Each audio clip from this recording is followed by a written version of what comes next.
Welcome to Sweet Life Beat Life. We hope this video helps. You start right now by confirming your iPhone model and iOS version so you know which battery firmware applies. Back up the device to iCloud or Finder. Once done, make sure the backup completes. Charge to over 20% or plug in a light. This prevents shutdown during diagnostics. Gather tools, a pentalobe screwdriver and a spudger. These first steps avoid data loss and allow safe disassembly. Do not proceed until backup and charge are verified.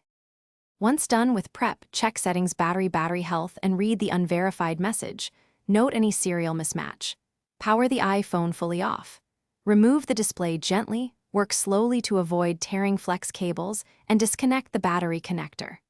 Document connector positions with clear photos. This helps if connectors look similar.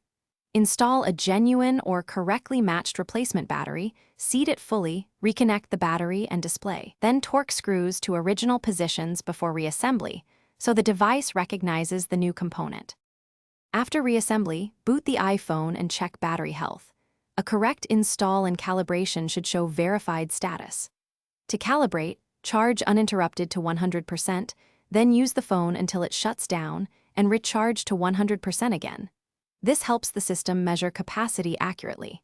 If the unverified label persists, power down and recheck connectors and seating.